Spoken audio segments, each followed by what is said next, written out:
Hey man, what it is, this is Dean and I am your host, and this is By Any Means. There go to Cash App, $ Dean by any means. There go to PayPal, at Dean by any means. Y'all already know what I'm about to say. I don't care if you leave $1, $10, $1,000. It's much appreciated.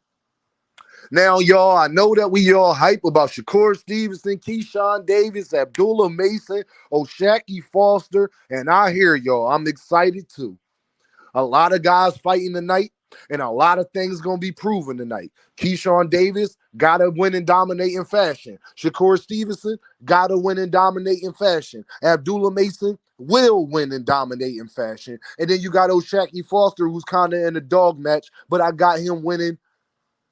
12-round decision. But the one fight, y'all, that we're not talking about, that I think we should be talking about, that I think is actually going to be the fight that has the biggest implications on their career, I think is also the most competitive fight this weekend. And it just does wonders for both fighters. Now, William Zepeda versus Giovanni Cabrera. If you don't know who Giovanni Cabrera is, he's the guy that gave Pitbull Cruz that tough fight before he fought Rolly Romero. Yeah, he's the awkward style guy that throw punches a little awkward, but it's effective. Very active fighter. Is he a southpaw? I believe he is a southpaw. I'm not sure. I'm not sure about that. I don't remember. I don't even feel like going back to do research about it if he's not or not. I don't really care. The part I care about is Giovanni going to stay behind that jab. Giovanni like doing that 1-2. Giovanni like circling that ring. Giovanni don't want you to get him in the corners to do none of that. He's a very active fighter. And he showed me something against Pitbull Cruz is that he was able to offset a pressure fighter with his activity. Well, Giovanni Cabrera, you're about to fight William Zepeda, my guy. The guy I think is literally the fourth best at the division. I've been thinking that. I think he's better than Frank Martin. I don't think he's better than Abdullah Mason, but Abdullah Mason I actually think is truly the second best at the division, but he still got to get on his upbringing. I don't think he's going to be at 135 that much. So if y'all don't hear me talk about Abdullah Mason weighed in at 134.8. He is not going to be at 135 too much longer. I think Abdullah Mason, we need to talk about him more going up to 140 because I just don't see him making 130. He's only 20 years old and having a hard time struggling making 135. 135 is not going to be his weight class. No different than Shakur Stevenson and Gervonta Davis, where 126 and 130 wasn't their true weight class. So, I mean, 130 could be Gervonta Davis's, but y'all get what I'm saying. William Zepeda is a dog. In every sense of that word, William Zepeda is a dog. William Zepeda is a very active fighter.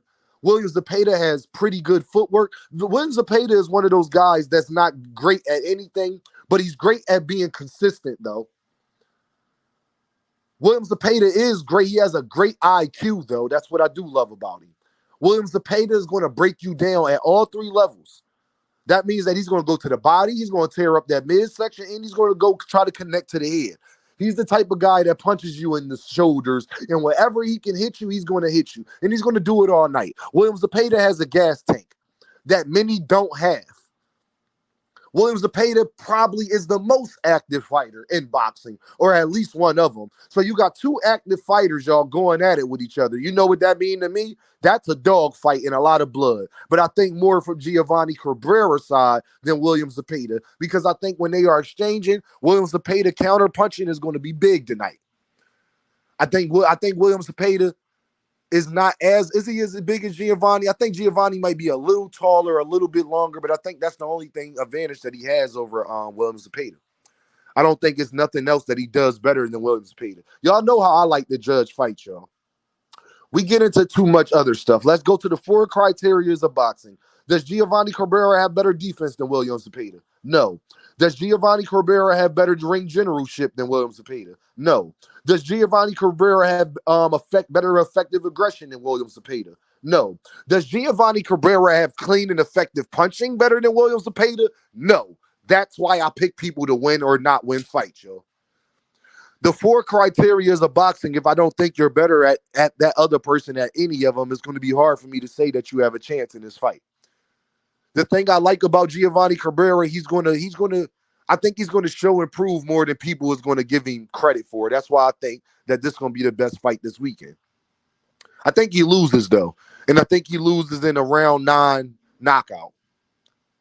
I think he loses in a round 9 knockout because people against Williams Zepeda that like to throw a lot of punches, you're going to get everything you ask for. The problem is, I think I could see Williams Zepeda catching him with a body shot while while they're exchanging, or catching him with a nasty hook while they exchanging. Good night, Irene. Williams Zepeda is like literally a dog, y'all. Like, I am a fan of Williams Zepeda. I'm going to be talking about him more, but guys like him, it takes time for them to come on your radar because they don't talk as much. And I don't just go searching for guys, y'all. I leave that up to other boxing channels. They talk about guys from the depths of amateurs all the way up. You got to come across my radar. Then once you flash across my radar, I will talk about you consistently after that and big you up and give my real opinion on what I think about you. No different than I do with Raymond Maritala, Abdullah Mason, people like that. They earn me talking about them. Boxers got to still earn it too, y'all. I take time out my day to do this. I'm not just talking about a guy who's 2-0 just because he might be okay. I don't care about that. He got to show. This is why you don't hear me talk as much about Carmel Moten.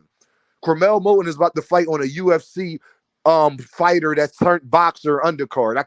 You got to put in a little bit more work. I know how good you is. I think Carmel Moten going to be one of the best fighters in boxing in the next 5 or 6 years, but it doesn't change the fact that he got to put the work in first.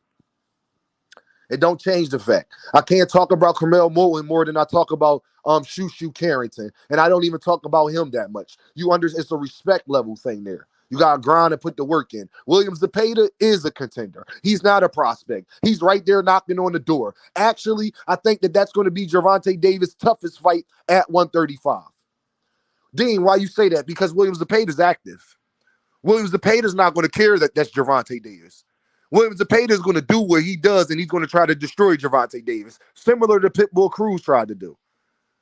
I think shakurstevenson and Lomachenko with Gervonta Davis is more of a chess match.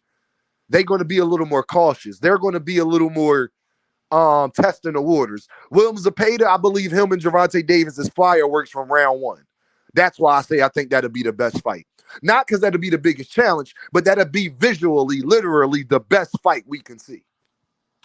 Because Williams Zepeda, he goes to the body. Williams Zepeda is and the thing I like about Williams Zepeda that him and what's my guy name?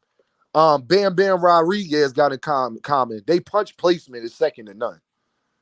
Williams Zepeda is not wasting too many shots out there. He's very active, but he has bad intentions when he's throwing. He's not playing. He's not doing fill out jabs. Williams Zepeda is extending on those punches. He's trying to get you out of there. He's a dog. He's nasty. He's that Rottweiler that's at the gate that's barking. That you don't think he wolfing. You know his teeth really showing. If you get behind his gate, he's going to try to bite you. And I think that's another reason you don't see people quick to try to fight Williams Zepeda neither. They're kind of shunning Williams Zepeda because they know nobody's going to care that they're doing it right now. But Williams Zepeda, I truly believe, is one of the best fighters in boxing that we have, especially at the 135, 140 division. You can't name 5-6 fighters that's better than him. I truly believe that. And I think that after this fight tonight, and Cabrera ain't soft neither, man. Cabrera showed me a lot. Cabrera is a contender also. Cabrera was in there with Pitbull Cruz and gave Pitbull everything he wanted. A lot of people think he beat Pitbull Cruz. And to say that you beat Pitbull Cruz, that's a big accomplishment. Because this right after he fought Gervonta Davis, I believe. So, Cabrera got to really come out here and show. Because I believe if Cabrera come out here and give Williams Zepeda everything he wants, now his name skies rocket. Let alone Keyshawn Day. Keyshawn, these the type of guys you need to be trying to fight. You ain't even fight a Giovanni Cabrera yet. We not even sure what you're going to do against somebody like him. Now I think if Giovanni go out there and do what he's supposed to do, now you got him, Andy Cruz, Raymond Maritala, Keyshawn Davis. All of those guys are going to be in the same ilk. Those guys that's trying to climb up that 135 rankings and, make these fight happens. And like I said, man, I'm very excited for this fight. I actually think this is going to be the best fight this weekend. I could be wrong because somebody could get upset, which would mean that that would literally had to be the better fight because somebody got upset. But if don't nobody get upset, I really think that this is going to be the best fight from a competitive standpoint. So y'all already know what this is, right? Deem by any means. And I holler at y'all.